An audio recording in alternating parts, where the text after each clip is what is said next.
Mezhathur Moscow റോഡിൽ കാറും ബൈക്കും കൂട്ടിയിടിച്ചുണ്ടായ അപകടത്തിൽ ഒരാൾക്ക് ഗുരുതര പരിക്ക്. ബൈക്ക് യാത്രക്കാരൻ അത്താണിപ്പടി സ്വദേശി 65 വയസ്സുള്ള ചന്ദ്രനാണ് പരിക്കേറ്റത്. ഞായറാഴ്ച ഉച്ചയ്ക്ക് 2 മണിയോടെ മാട്ടായയിലെ ഇംഗ്ലീഷ് മീഡിയം സ്കൂളിന് സമീപത്തെ വളവിലായിരുന്നു അപകടം. പട്ടാമ്പി ഭാഗത്തു നിന്നും മേഴത്തൂർ ഭാഗത്തേക്ക് വരികയായിരുന്ന കാറും എതിരെ വരികയായിരുന്ന ബൈക്കും തമ്മിൽ കൂട്ടിയിടിക്കുകയായിരുന്നു. അപകടത്തിൽ തലയ്ക്ക് പരിക്കേറ്റ ചന്ദ്രനെ തൃശൂരിലെ സ്വകാര്യ ആശുപത്രിയിൽ പ്രവേശിപ്പിച്ചു.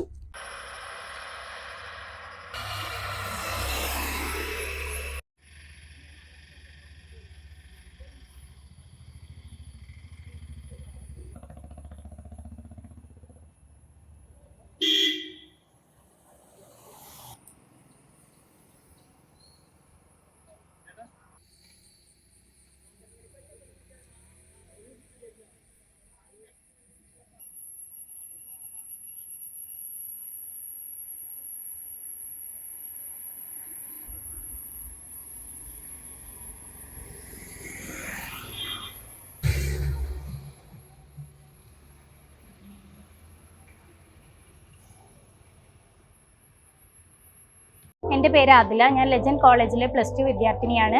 ഞാനിവിടെ ഹാപ്പിയാണ്, കംഫർട്ടാണ്. എൻ്റെ പാരൻസും ഹാപ്പിയാണ്. പട്ടാമ്പി എവിടെ നിന്ന് ഇറങ്ങിയാലും പെട്ടെന്ന് നടന്നു വരാൻ പറ്റുന്ന രൂപത്തിലാണ് കോളേജ് ഉള്ളത്. പഠന കാര്യത്തിൽ പ്രത്യേകം കെയർ ചെയ്യുന്ന ഒരു കോളേജാണ്. ബെസ്റ്റ് കോളേജാണ്.